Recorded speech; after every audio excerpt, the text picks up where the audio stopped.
Hello and welcome to another episode of Staying Power. This is a show that is all about building a better life. And after all, we all want a better life, so here we are. For the next hour, we're going to talk about one element of what it takes to build a better life.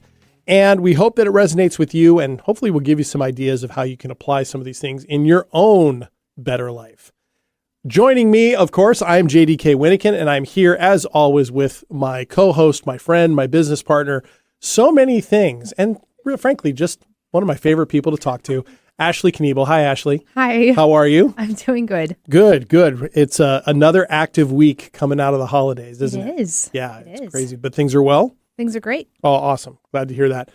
Okay, so, Ashley. Yes. I know you're a fitness person. I am. Right? As am I. You've been doing it for, I think, more consistently for longer. And for brand new viewers, Ashley is a jiu-jitsu ninja. Brown belt, is that right? I'm purple. Purple belt. Okay, working your way up. Yes. Okay. So I want to talk a little bit about fitness today. Okay, does that sound okay to you? Sure. Okay. The reason why is, as you know, I like to go to the gym quite often. And I noticed once again that this month, there are more people in the gym than ever before. More people because it's coming out of the holidays. And I found out from the club that I go to, they had the most new signups this year. Really? Than they've ever had. And this is a club Really? that's been in business since the 1970s. Okay, the most. Several hundred, as a matter of fact. And so it's been very, very busy in there. And I caught myself being rather cynical the other day because I was like, let's see how many of these people are here at Valentine's Day, right? Because that is the old adage, and it's actually proven to be true, that this is the time of year coming out of the holidays, more people join the gym, but by the middle of the following month, like resolutions, they've been gone. Yes. Right? Okay. Yeah. So, but what I want to talk about is not so much of that. I was going to say, that sounds very near and dear. It is. I want to talk very about that. personal. But I want to talk a little bit about why that might be the case. Okay. And here's the thing, and it comes from a situation I'm going to share a little bit later in our 2 minutes of triumph. Okay. But it comes from that. I wonder if the reason why so many people start a fitness journey and then end it so quickly is because they are going in as outcome focused rather than process focused. Sure. Okay. And what I mean by the process is this. It's not a bad idea. If you want to lose weight, going to a gym is a great way to go, right? Now, depending on what the goal is, I want to lose 50 pounds in 3 months. That's unrealistic. Right? 50 pounds in a year is actually somewhat unrealistic if you want to do it that way. But I think people get this idea in their head that if I'm going to lose this weight or if I'm going to reach this goal, I have to be able to do such and such and such every single day or such and such every single week, no matter what, no matter what, no matter what, no matter what, right? Which seems to me not very realistic when it comes, because our day in, day out lives bring in new stress, bring in illness, job problems, relationship challenges, just bad days, whatever. Instead, I'm wondering, why do we not focus more on the fact that by going to the gym on a regular basis, we're actually preparing ourselves to live better, more effectively, more healthy every single day, and give ourselves more opportunity longer in life to have basic things like mobility, flexibility, right? Isn't it just as good enough a goal to want to be able to reach up and grab something out of the cupboard when I'm 84 as it would be to lose 50 pounds in the course of 3 months? Well, do you understand what I'm talking about? I understand what you're talking about. Okay. And in that particular context, a lot of us live in that instant gratification idea. So losing X amount of pounds over a year is so much sooner than being 85 and trying to reach something out of a cabinet. Most people can't even imagine themselves at 85 and can't imagine that at 85 they wouldn't be able to reach up and grab something out of a cabinet. That's not even a concept to them. So, of course, setting this great goal that particular one is not very achievable in a health standard, losing that much weight in that short period of time may not always be your best option for your body. But it is an interesting concept that you bring up of how people are so like end focused instead of process focused. Right. And part of it, as you said, is people start it in the beginning of the year, which, in my opinion, is like one of the most trying and difficult times, because usually where it's coming from is they spent the last 2-ish months. Some people start partying around Halloween. For those that skip Halloween, they start at Thanksgiving.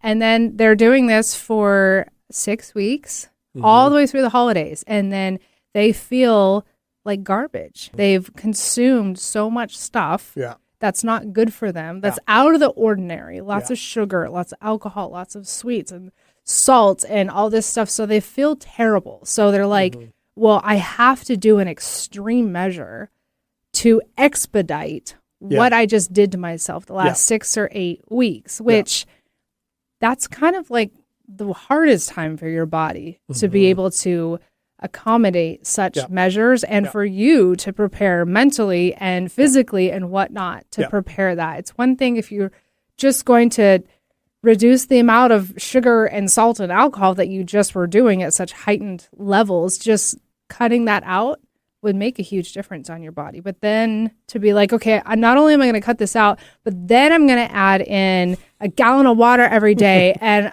cardio 5 days a week and weightlifting 5 days a week and only eating vegetables and fruits and brown rice and chicken. Like, really?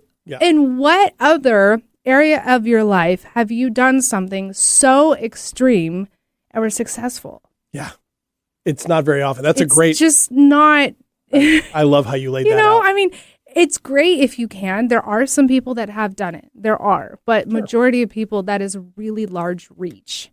It is a large reach. And the people who tend to do it are people who are in that business, right? Who tend to be or connect to people in that business. I love how you laid that out, because January is also a period where biologically in our biorhythms, we're moving more slowly anyway. It's wintertime. Yeah, we're hibernating. Right, we are. We're wintering. It's actually a thing. We slow down. There's a reason why our comfort foods of the winter are different than our comfort foods of the summer. And it's not just because of the association that we build up over time. It's because actually heavier foods in the wintertime help us rest, help us recharge, help us build up. So trying to, that pendulum swing going from what a nutritionist friend of ours calls sugar season, right, into non-sugar season. Although I don't think sugar season ends at Christmas. I think it ends after Valentine's Day. Yes, I would concur. Right. But nevertheless, I think you're right. And laying that out so clearly is part of the point, right, of what I'm talking about. Because an outcome to lose weight or want to get healthier, obviously, is something we all could spend time doing. Right? But I'm wondering what would shift for people if we became, and it's not just process. Why isn't the goal of being healthier and having more bodily freedom for longer itself not the goal that we go into automatically? This is just the best for us. We can say the same thing with diets and nutrition, speaking of that. If you go in and you want to do the fad diet, right, to lose that weight, you're not going to keep that diet, right? But a nutritional focus that says, this is just healthier for me in the long run, and one of the results will be over time, I can lose weight, I will feel better, right? All of those things is such a more effective way, I think, to look at it in terms of not only the realism, what you're talking about, but also it actually fits into actually a better way for us to live scientifically. So, okay, so for you, I would think, and this is just a complete assumption on my part about jiu-jitsu, one of the reasons why jiu-jitsu works in this regard is very much this, right? It's process oriented because it's as much of a practice as it is a discipline, a practice as it is a fitness regimen, correct? Yes, absolutely. Yeah. Okay. And it is very much process oriented because it is a martial art that doesn't have like, okay, every 4 months you're going to test, and if you pass, then you get your next belt. It doesn't happen that way. It is very much when your professors have been watching how much you train, how well you train, how much effort are you putting in helping out the younger belts and the whole gym in general. There's a lot of factors that go into promotions in Brazilian Jiu-Jitsu. So it is nice because you just got to show up day in and day out when you can, and put in the effort and put in the time, and the results do come. And they're not always measured by a belt either. Okay. Like when you start versus, like if you started and then 2 years later, you compare yourself from where you were when you first started, you've learned so much, so much that, depending on what your belt rank or how many stripes you have or whatnot, that may not measure up with how much knowledge and experience you have. Those come when they come, but really what's growing is your knowledge and how you assert yourself on the mats. Gotcha. Gotcha. That's so interesting. They call them professors? Yes. Okay, because it's Brazilian Jiu-Jitsu? Teach, yes. At least what I train. Okay, yes. so that's like the equivalent of the sensei. I think that's, okay. Yes. Gotcha. But in that instance is you naturally, at least a lot of the people that I've spoken to at my gym, is as you start training and you get more into it, your other habits change. Like you start to eat a little bit better. And some people consciously think about that. They're like, oh, I'm not going to drink tonight because I got training in the morning or whatever. Or I'm going to I am just drawn to eating better foods because it's so taxing and it takes so much from you that you start to crave foods that are actually going to give you nutrition, not just a bunch of junk. Interesting. Yeah. Your body starts telling you what it wants. Well, kind of like, when you're weightlifting and you're starting to really put in the work, you naturally don't feel great if you went and crushed 5 workouts in a week. And then the last thing for people who do cheat meals, sure. But the last thing you want to do is then go binge all weekend. Right. And basically feel like you just undid a bunch of the hard work you put in. Right. So it kind of reinforces that way after a while. I know a handful of episodes ago, you shared very vulnerably about your weightlifting days and some of the challenges that came up with that. Were some of the challenges about that because it was kind of more outcome based? Yes. Okay. Yes. Okay. Of course it was outcome based. Sure. Because it was about my appearance. So that was the outcome. Which, if you did not listen to that episode, it wasn't the healthiest. Is that fair to say? It wasn't the healthiest for you. Yeah, no, it was. There was nothing healthy about it. Yeah. At all. Yeah, because it seems to me that what that produces, if we focus on an outcome, is when we don't reach whatever standard we think it is to reach that, I need to be in every single day, internal criticism takes over, right? That internal criticism of, I set this goal and I just fell short today, right? Or I didn't have as much energy today in the gym and I couldn't lift as much weights, or I couldn't walk for as long as I wanted to on the treadmill. I was too tired. Internal criticism takes over. And what we know about the neurology of the brain is overt internal criticism triggers the part of us, the fight or flight response, that really freezes us in place, or we run away from it, or we just give up, or we just go, I won't do it today, I'll do it tomorrow. And then the next day I'll do it tomorrow, tomorrow. Okay. Well, and it's not, again, for people who are making goals like that, I think it's great. And that's when, as you will probably talk about later, it's good to have a coach, right? It is. Because they went and did all the research, especially if it's a good coach, not just someone who got a certificate online, but someone who's really spent time learning about the body and how all that works. But having somebody like that to guide you, to set you up for what they know you can do, especially if you have never done anything really extracurricular in physical activity. If you really haven't dedicated so many months to going to the gym or some sort of spin class, martial arts, whatever, and this is all new, who said you could do 5 days a week? Right. How do you know that you can do that? Yeah. Have you ever done anything else where you're I'm going to just set this and I just know that I can reach that without ever doing it? Right. And maybe you can. Maybe you can. And also, if you're not prepared, though, you can do things accidentally, like overtrain or give yourself an injury that then suddenly you can't do any of the things that you wanted to do because you injured yourself. I would just say, when you're setting goals, give yourself the grace of the fact that you don't know it all. Yeah. Because the unknown is where all the problems sit. Well, and that's where the process part comes in, where I have found that we have to learn our own processes for what our bodies can handle based on our experience, based on our overall health, where we happen to be, our age. It matters, right? I'm 52. I can do things. I can't do things at 52 that I could do at 32. I just can't. Now I could do versions of them, right? But I worked with a personal trainer for a number of years. And one of the things that he did when I was in my mid 40s was he had me start working on lateral movement, strengthening lateral muscles in my legs and in my arms and in my upper body, because those were the ones that were going to be helping determine my balance as I got older and the strength of my joints as I got older. And I remember him saying directly to me, you didn't need to worry about this when you were 32, right? You just needed to keep them healthy and vibrant.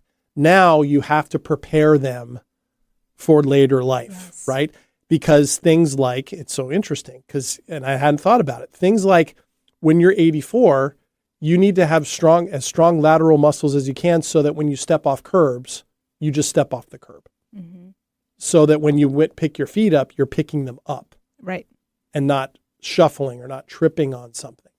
You know, it's interesting when you get to the point in life where you have people telling you, yeah, you need to start thinking about that.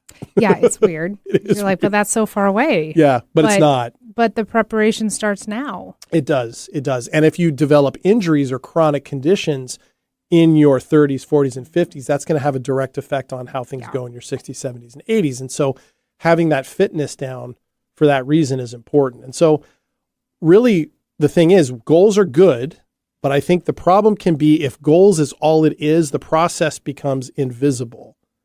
And the whole point of trying to lose weight, for example, because we're using that as an example, is so that you'll be healthier in general.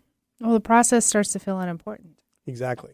And instead it becomes about the result. And when things don't go the way we want them to necessarily, or as fast as they do, it's a lot easier to give them up at that point. Okay. All right. There's plenty to talk about here. Great awesome. Topic, all right. JD. So let's take our first break. When we come back, we will dig into this a little bit more and see what you think of it. But first thing we'll do when we come back is our weekly segment, the 2 Minutes of Triumph. So you're going to want to stick around for that. We'll be right back on Staying Power.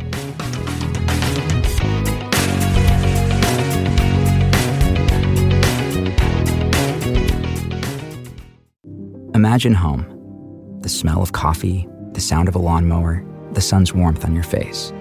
Free to be yourself, surrounded by love that helps you grow. This is a place to call home. That's an American dream we all deserve. But in 50% of U.S. states, you could legally be denied housing if you are LGBTQ+. Get the facts and hear real stories at lovehasnolabels.com. Brought to you by Love Has No Labels and the Ad Council. Are you ready to discover remarkable stories of resilience and cultural connection? This is Diaspora, a show sharing the journeys of first-generation immigrants from the Indian subcontinent now building their lives in North America. Inspiring, insightful, and always engaging, Diaspora offers a unique perspective on the immigrant experience. Join me, Aditya Mehta, my guests, on the Diaspora Show every Wednesday at 2 p.m. right here on KKNW. There's a reason they invented the internet. It's called 1150kknw.com. Welcome back to Staying Power. JD here with Ashley. Hi. And we are talking about one of our favorite things, fitness and effective fitness, and talking more about embracing the process and the overall benefit of it rather than getting too caught up in specific goals, because it's a big difference between the two. So we'll get back to that in just a minute. But first, it's time for our weekly segment where Ashley and I each take 2 minutes to talk about something that happened in our week, and we share about it with each other, all in the name of vulnerability, openness, and you get a chance to see us the way we see each other as human beings just working their way through, trying to build a better life. This week, it is a 2 minutes of triumph. Here we go.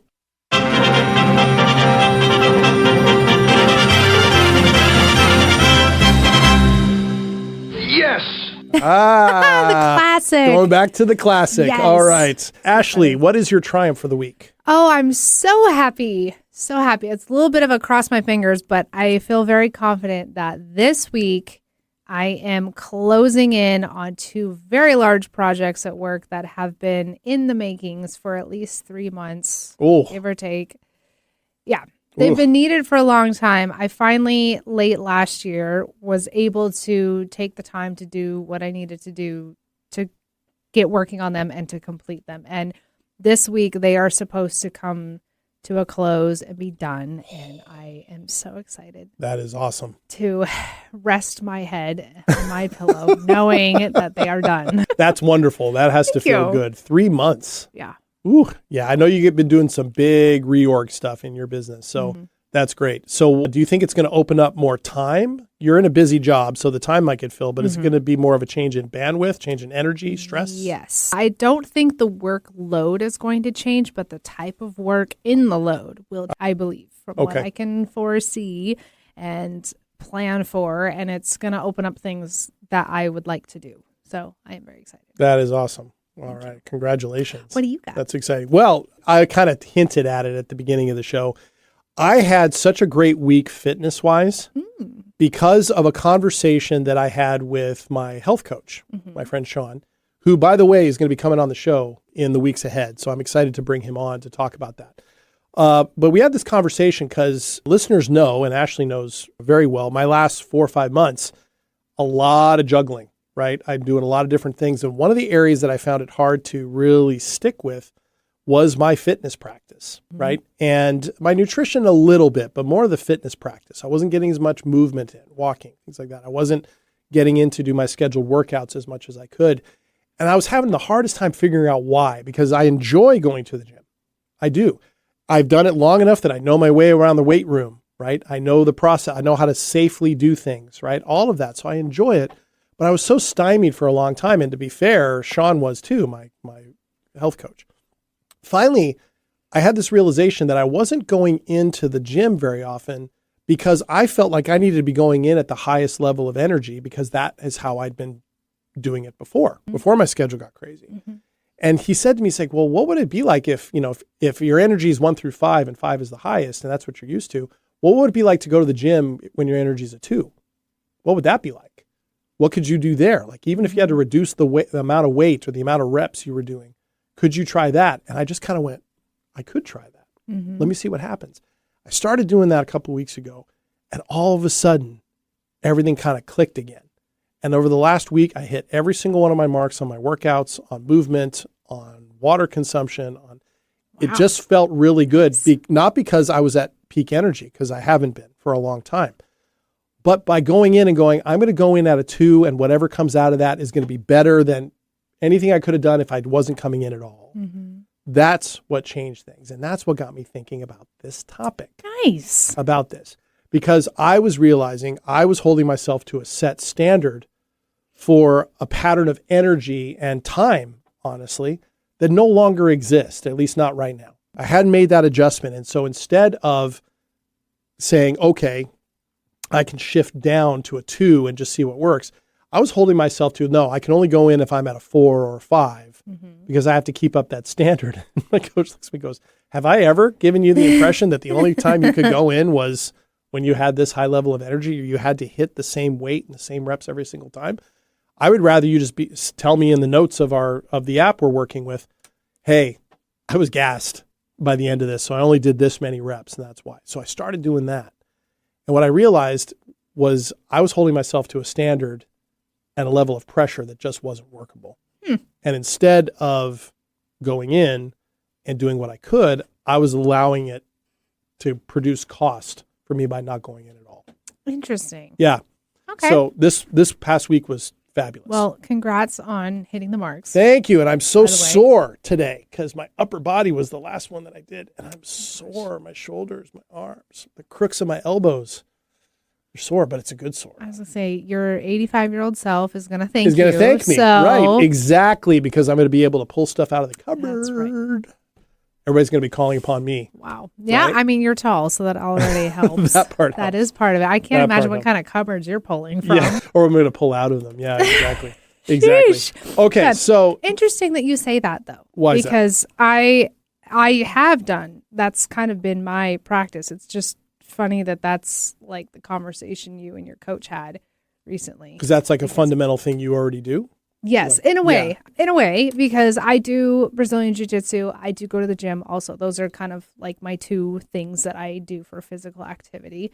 And at one point over the last 4 or 5 months or so, like everything in life has been at an all-time high and heavy. And at one point, workouts and exercise and whatnot kind of took a back seat. And I realized it wasn't, as much as it was tiresome to try and put in the time and the effort, it was making me feel worse not doing anything. Yeah. And so I had set aside like 3 different days that were my days of doing physical activity, right? Those were the 3 days, and those, unless something catastrophic or health-wise happened, those were the days that it was going to happen. Mm-hmm. And generally, it's like the most ideal is we're going to do jujitsu. That's what we're going to do. Now, Right. maybe if I got out of work late or whatnot and I didn't, I wasn't able to make it to class on time, okay, then I'm going to the gym to work out. Now, if it was a really taxing day, I didn't get out of the office till 7 o'clock at night or something like that, and then thinking like, okay, I got to work out, got to go home and eat and like now I'm going to be going to bed really late.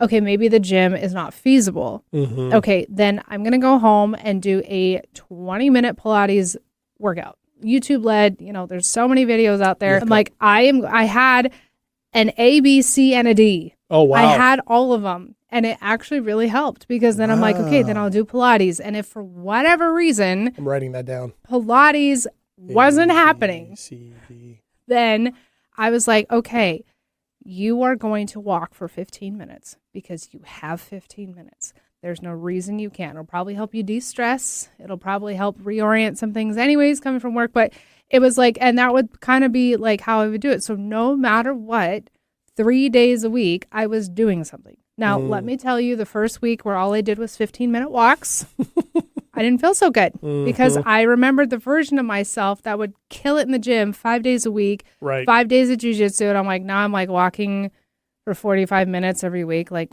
who am I? I'm still young and this is where I'm at. But this is where I was at. And so I just learned that there is still goodness in the efforts, in the process. Yeah. Yeah. Not always about the outcome. Yeah. And So, see, this is that's one of the funny. things, Ashley, I've always admired about you. And for listeners, I cannot stress enough how good Ashley is at this. And that is making sure you take these things that you know you need to do, whether it's fitness or these other things, and you get them done. There is that. There is that. Thank you. Yeah. And so, yeah, it is a newer realization for me. And part of the challenge was 2 years ago when I started working with Sean, I was killing it at the front end, right? We all remember. Yeah, just killing it. Yeah, and I was holding myself still to that standard. And part of the problem was and this is something that happens a lot, I was interpreting my energy fluctuations and the changes in my time as almost moral failures, right? Rather than just circumstances as they are, and adjusting accordingly. And of course I could spend a lot of time going, man, if I would have figured this out 6 months ago, I'd be in a much better spot. I'm not going to do that. I'm choosing not to do that because that's not going to help me to do that. But what's interesting, in something called motivation science, did you know there was such a thing? I'm not surprised. Yeah, there is. Yeah. Leave it to you to know what it is. Well, yeah, but here's what's interesting about this. Motivation science, which blends with a lot of different things, but you see it a lot in the fitness world, consistently shows that the kind of intrinsic motivation, Ashley, that you're talking about, right? I'm going to do this because I'm going to feel better, I'm going to be healthy, and it'll help me reach the goals or stay at the level that I want to stay at. All those things, how movement feels, the meaning of it, the freedom it gives us in our bodies, that intrinsic motivation predicts long-term adherence way better than weight or appearance focused models, right? In case that was a little bit of gobbledygook, focusing on weight and appearance as motivators does not succeed as much as saying, I'm going to do this because it makes me feel better, I'm healthier, it's going to give me more longevity, it's going to give me more energy. That intrinsic motivation, rather than the outcome motivated, clearly works better, right, in all of that, which probably doesn't surprise you. It does not, but does not. it might for some of our listeners. That's Right. the whole point of this show. It might. And this is where the dangers of the shoulds come in. Do you battle shoulds a lot? I don't know. What's a lot? I don't know. Often, regularly, when it comes to fitness, or No. No? At Doesn't one point sound I like it. did, Okay. for sure. And I got sold into that. I should be going to the gym. I should be doing this. I should be eating that. I should be further along, and especially as I became well seasoned, because I lifted weights for most of my 20s, religiously, most of my 20s. And so I had all that backing. So when I hit my late 20s, early 30s, then I was like, I should be able to do this because look at what I built for the last 8 years. Yeah. And it didn't do me any good. So that's why I learned that I don't do those. Eventually, right. Because shoulds and shame have the same prefix for a reason, because their shoulds lead to that, right? And they tend to come from that. And what shame does in the mind, as well as in the body, is it narrows down our attention, right? It reduces our curiosity about what's happening or what we can do, right? And our willingness to do that. And it increases the likelihood that we're going to avoid something. I should go to the gym doesn't motivate us to go to the gym. Right. Saying I should be going to the gym actually makes it less likely that we're going to go to the gym. Like a should is like a maybe. Yeah. It's like, are you in or you out? Yes or no? Yeah, you are, you're not. But it's a weighted maybe towards I'm not. Oh, well, yes. Yeah. Yeah. It's like kind of a little more defaulted. But Yeah. I feel like it's a way of giving yourself a soft out. Oh, of yeah. like giving that Ooh. false pretense to yourself, like, oh, Right. I'm probably going to put in the effort. I'm probably going to do it. But there's a chance I'm not. And And I'm writing that down too. it's kind of, I feel like a little bit like our recent episode about hope. Oh, yeah. But like in that instance where it's like, okay, I should be. Okay, well, that sounds like I'm probably going to. But there is a little curtail in there of like, but I may not be. And Right. if not, then it's okay. Right. I hope it's going to work out. Yeah. But I As don't if want you to have- do anything. As to if make you it work have out. no say. Right. As if you have no say. I hope someone's going to come by and scoop me up and toss me into the gym. Yeah. That person is you, sir. Ma'am. It's you. Just like, Ooh, look at the zeal popping out in Ashley. it's all of a funny to sudden. me. But, No, it's true. that's why I'm like, for me, I don't do the shits anymore because it's either I am or I am not. Yeah. And I don't play around with that anymore. Yep. It's like I will self-assess, and not to say I don't get lazy moments, because I am human and I do get them. Oh, But man. in Yeah. that instance, I'm like, is it really laziness? Is it really I need a break? And if it's truly laziness, I am going to do something. Right. And if it's like I need a break, I am not going to do Yep. something because I'm taking a break. I'm going to quote Yoda right now because this is perfect. Do or do not. There is no try. Right. Exactly. That's that. You sort of live that, right? Yeah. I call you a pocket ninja. Sometimes I should call you a pocket Yoda at times like Oh, or like Grogu. this. Except like he's already pocket. Anyway, Yeah. I love this idea of shoulds as a soft out, because I love that question. Is it laziness or is it some other factor? Right. But inconsistencies, whether they come from laziness or not, don't have to be barriers to us doing this.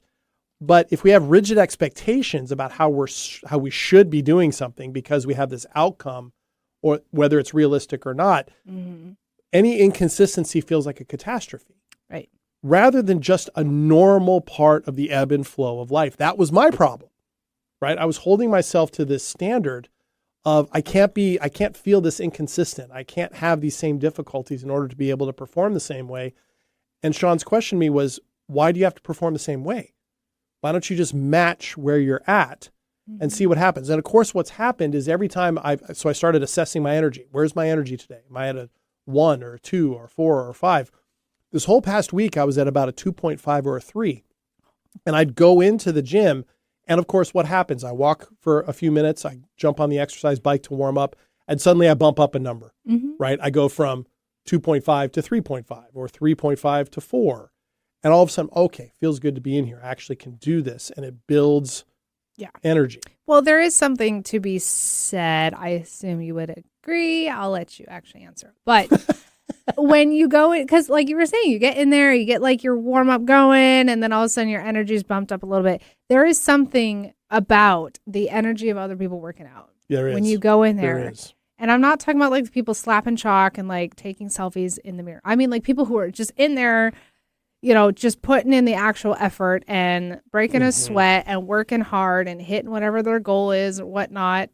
And maybe they're not even hitting their goal, but they're in there doing something. Yeah. And when you get around people like that, all of a sudden you do get a little bit more like, oh, I'm in here too doing this also. Okay. Yeah. And you start to feed off Yep. of that energy. Yep. You may not be bumped up to a 5, but I have found in the times when I'm in a slump and I still go and I'm like, I am just going to walk on the treadmill. That's all I'm going to do. Yep. And there's some moments where that's what I do. And then there's some moments that was my intention. And then I go in there and I see people working out and I'm like, okay, I'm going to go hit some weights. Yeah. Or I'm going to go do something. And then all of a sudden you get like find the a energy. little boost. Yeah. Yeah. Yeah, you build more capacity in the moment. It reminds me of back when I did my triathlon days, where the day of a race, you always swam a bit better. You always rode a bit faster. You always ran a little bit longer because all these other people were around you, Sure. pushing you. And then you have people along the sidelines cheering you on. There's something about that that's super powerful. Now, and that's what I used to have to remember when I was training by myself. I bet. Right. Oh, when you're Jeez, training on your slog. own. Oh, man, it is a slog. But nevertheless, it kind of fits in with what you're talking about. All right.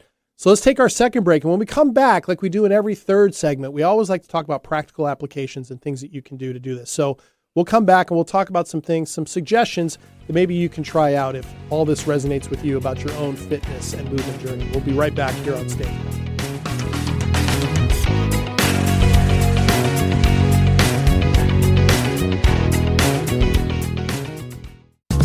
Here's the deal. We gotta set ourselves up. See, retirement is the long game. We gotta make moves and make them early. Set up goals. Don't worry about a setback. Just save up and stack up to reach them. Let's put ourselves in the right position. Pre-game to greater things. Start building your retirement plan at thisispretirement.org. Brought to you by AARP and the Ad Council.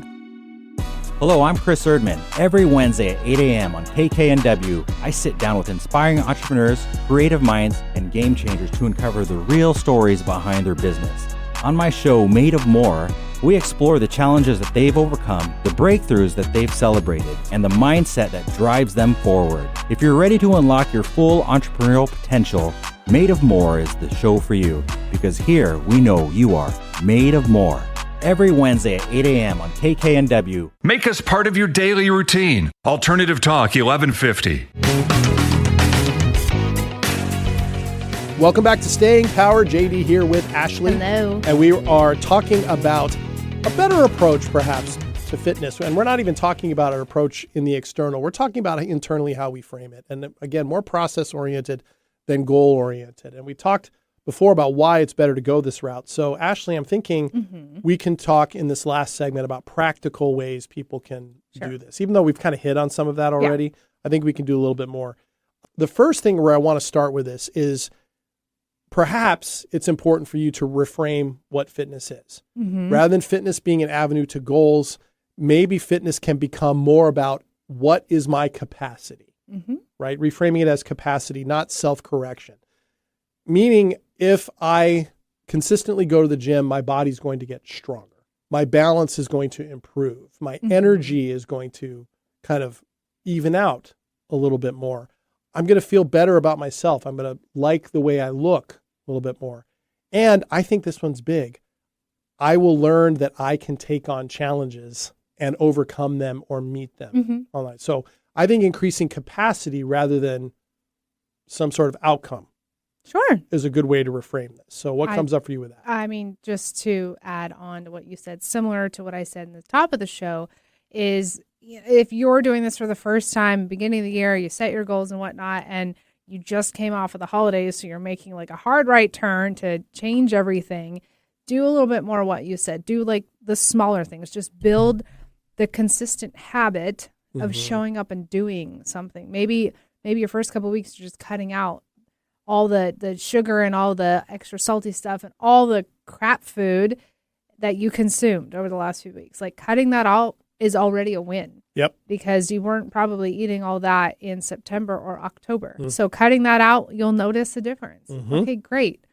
Increase your fluids, your healthy fluids. Yeah. Water and tea and, electrolytes, things like that. Do dry January if that's what you want. Right? Like just start increasing things in that nature, or as you said, like do the small things to build the habit for the longevity of it. Yep. Will actually compound, and it doesn't have to be extreme, and it doesn't have to be out on all the medias. It can just be for yourself. Yeah. Because usually when people post online, it will last a short period of time. Yep. And then they feel like they've already accomplished the goal because they're so outward about it. Or then they feel ashamed for not keeping it up. So now they're formulating excuses as to why they did not keep it up. Right. Yeah. And what if we took that very thing how we did those decisions and what they did for us today, cutting out those foods, going to the gym this one day. What if the idea of how that helps us feel right now became the primary purpose? Because if you did that every day, that right now I feel good, whatever goal you have, you're probably going to reach. Yeah. Right? You'll get to it or somewhere close. And that can even be said for people who, like for myself, who hadn't worked out for a long time or like did work out for a long time and took a break and then came back and whatnot. If you do that, you will have to still start from the beginning. You can't just go hard into it and assume that you can lift the same amount and do the same things that you did back when you were so dedicated to it. You have to take those small, grease up your tendons and all your joints and get them used to how much effort that they're going to have to support. Absolutely. From whatever activity you choose to do. But I think building a capacity and not having resentment for yourself if you don't hit the mark every time. Oh, absolutely. I mean, that was my experience this past week. All my weights were not my personal bests. They just weren't. I could not do them. I mean, I suppose I could have, but not in the amount of reps that I wanted to do and not based on the energy level I had. So I had to adjust them down. And that was a bit of an ego hit. I'm not going to lie. I didn't like that very much. At the same time, when I framed it this way in my mind, that's just where I'm at. I got to work myself back. It was so much easier to do that because and I felt great that day. I feel great today. That can be, and for me needs to be the number one focus, how I feel today. And interestingly enough, if I do that each day to the best of my ability, that's going to prepare me for more mobility, more ease, more freedom later in life. Yeah. By doing that, because it'll be a regular part of what I do. Sure. Right. Well, and two, I remember having conversations with people in the past where they get frustrated because they're like, I'm just not seeing results anymore. I'm going in there and I'm putting in all this effort and just nothing's happening. And I'm like, maybe you plateaued. Yeah. And maybe this is your sign to pick up heavier weights. Yeah. To try a different exercise. There are many different exercises that target muscle groups. And, maybe you've done the same 8 exercises and now it's time to try something else that still targets that same muscle group. Yeah. But if you really feel like you've hit a plateau, that doesn't mean give up. And that doesn't mean that you've hit the highest amount of fitness that you can. Correct. Or whatever. Like you might need to try a new challenge. Yeah, absolutely. And that's exciting. That's growth. That's a mark of growth and improvement. It is. And that realization or that frustration, whatever that might be, if you took it as information, right? Even with energy, like my energy is a 2 out of a 5 today. That's information. I can judge, which I was judging, right? You can do that, but all it is information, right? And if we can match those things together in focusing on capacity, that builds trust in ourselves, right? Trust in myself. I can go in and match that and I'm going to feel good, right? I can't say even though my energy once upon a time was a 4 or 5 consistently and I went out of the gym feeling good, I can't say I felt better than I do now coming out of the gym having gone in with a 2. I'm glad that I went in. I'm glad I got energy. I'm glad I got exercise in. I'm glad I burned some calories. I can feel the effect of it. I'm happy to be sore today, right? Because it was worthwhile. I think that's key. We treat it as information rather than a judgment. Because so often, Ashley, that frustration, that plateauing or whatever it is, we take as if we're doing something wrong. Right. And it's a judgment, right? That's going to cut our motivation. Well, also as you're starting, if you're new or if you're getting back into it, I would say keep your mind open for different kinds of categories of workout. And this is coming from somebody who spent a lot of time weightlifting, like I said, in my 20s. And when someone's like, let's do a Pilates class, let's do yoga, whatever, I would be like, that is so below me. I'm going to smoke everybody in that class. Because I spent so much time building a lot of strength. Like I was a very strong person for a little person. I was very strong. I was capable of doing a lot. And there were times I went into those classes and they were not a challenge. Yeah, right. However, there are times when those classes have been a challenge for me. Maybe because work picked up and life picked up and my level of exercise was not the same. And so then I did a Pilates class and I was like, this is really tough because those are all different functions. They serve a different purpose. Like weight training is great for building muscle capacity and strength and bone density and whatnot. But like yoga and Pilates and things like that is very good for mobility. Yeah. For strengthening like your core and your joints, which is so important. Yep. If you don't have that in jiu-jitsu, you're going to fail. That's true. Tough because there is so much pressure put on all of those things that in the past I was like, oh, if I'm really strong, I'll be great at jiu-jitsu. Right. Mobility is massive. Right. In something like that. It is. And if you go into the gym just for strength, for example, that doesn't mean you're developing yourself for mobility. You have to do stretch. It doesn't mean you're going to be flexible. In fact, the stronger you get in your body, if you're not careful, the more inflexible your body can become. So that's why I always appreciated my trainer always doing lateral movements with me, right? Not just push, not just pull, right? But lateral movements as well to strengthen all those muscles that we don't really know that we have until we hurt them. Right. Well, and you want to make sure you're doing recovery. And sometimes recovery is not on the same day as the rest of your workout. That's right. I do think warm-ups and cool downs should not be skipped ever. They should not be skipped. 100%. You are Agreed. prone to injury if you skip. Yep. However, sometimes if you've had like maybe, recently you've done some tough workouts and you're sore and whatnot, your next workout in the gym looks like recovery. Yeah. Yeah. Time in the sauna or, Stretch, whatever, stretching. Foam rollers. Yes. I was going to say just doing like the basic stuff, that is still beneficial. Hop on a spin bike for 20 minutes. Don't want your body to be overtraining. Yeah. Because that's a thing. That is a thing. Because that's a thing. And that will help you. So we're talking about a number of categories: strength, mobility, breathing, just being able to breathe, right? A sauna is great for that, right? Or a jacuzzi, a hot tub. Recovery, play, like playing a sport, right? Mixing it up. There's such a balance there. You kind of want to get in better shape to play sports rather than to play sports to get in better shape, because playing sports, you're exercising and moving things around in unexpected fashions that if they aren't ready for that, you can get injured. I read the other day that the number one month of the year for pickleball injuries is January. I was surprised. Yeah, because everybody goes out and plays pickleball and hurts a knee, or orthopedic surgeons must be so busy in January. And that is, as much as we kind of chuckle, it is a testament of how much exercise you get from playing pickleball. It's true. Like swimming. Swimming is insane. It's Swimming's like full nuts. body workout. It's light on the joints. It's very good if you have injuries. It is. We're going to be getting into the season shortly where people start going hiking. Yep. Hiking and walking. Huge. Hiking and walking is exercise. shown time and time again as being the most effective way to build fitness and to build strength in the heart and to lose weight, is just by simply walking and hiking. Swimming is fantastic because your body's not spending any time cooling itself down. So all of that effort is going into your muscles, going into your joints, going into your bloodstream. All of that is good. Now, some people like that more than others. Cardiovascular. Yeah, absolutely.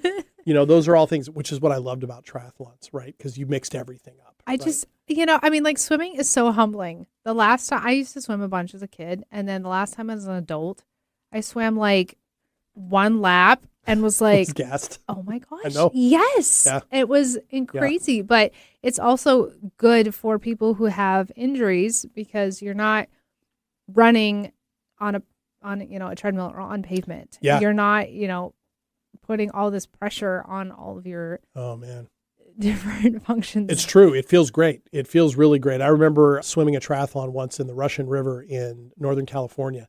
And the way the route went on the race was you swam against the current going up for the first part of the lap and then with the current on the way back.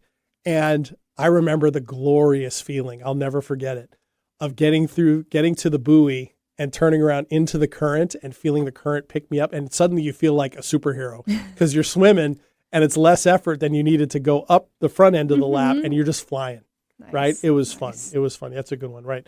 All right. So in this sense, what we're talking about more of, rather than focusing so much on this goal that you want to get to, even though it's okay to have them, maybe starting with a question like, what does my body need today? And what is it able to do today? Would be a great place to start, even with that goal in mind. Because in the end, whatever your goal is, fitness, exercise wise, doing the thing that will help you, sweat a little, burn some calories is the thing you need to do.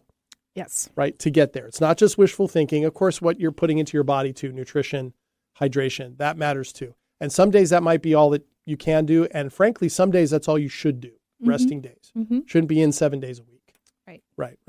And then what would be supportive? Like what would be the best thing and who could support me, or what do you need? Accountability, I think, matters, right? Absolutely. Or at least letting people know this is what I'm struggling with, which is why I've had to actually deliberately sit down in the app where I communicate with my coach on and say, hey, I didn't quite make it here, right? And I don't like doing that. I want to be able to make those things. But I've had to tackle that and go, okay, and of course he writes back on, that's fantastic. Don't worry about it. That's great. Next time, stay right there. Like I had this experience where I had this round of 3 things, Bulgarian split squats.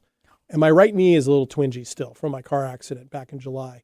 And I noticed in the 3rd round, which was great because it didn't hit me till the 3rd round, the 3rd set, that it was getting a little tweaky and I couldn't do the 10 reps on that knee and I got to 6. And I wrote him that. I said, just so you know, I only hit 6 because my knee started to bother me. He goes, okay, next time we do this one, just do 6. Each round on that one, let's not push it. And then if you feel like you can do extra ones at the end, do that. And I went, oh, okay, that's great. Just the very act of me showing that I'm not quote unquote perfect at this turns out to be important. And it's this lesson that I still have that perfectionist in me that I need to deflate from time to time. That's okay. We all have that lesson to learn. Right. What else you got? I would say try to get some good restful sleep and your body will probably start to just point you in that direction. But and this is where a lot of recovery happens. This is actually where a lot of weight loss happens, is by getting adequate amount of sleep. I do not mean like 5 hours and you're like, oh, feel great. I mean like real amount of sleep. 7 to 8. Yes. Yep. And I can say this again from experience that as your body is being like pushed into these new things and it's stretching itself and it's working hard in ways it maybe never has or hasn't in a long time, it needs the rest. It does. It needs it. Your brain may not feel like it and you're like, I want to stay up and watch TV and scroll around and whatever. Your body needs it. It does. And I would add one piece to that I have found really helps. Make sure, if best as possible, not to eat 2 hours before 2 hours before bed at minimum. So, because your body, as a friend of mine put it to me, your body's organs need to rest and repair at night. And if you're eating late in the evening, it's spending time digesting, which is a full-time activity for your entire body. Yeah, it really is. And so you're not getting the rest it needs. You're making it work at a time when it's supposed to be recovering. So do the best you can, which is one reason why midnight snacks and late meals are absolute murder if you're looking to do that. So anyway, that's just my own experience. It's a smart because I like to eat at night.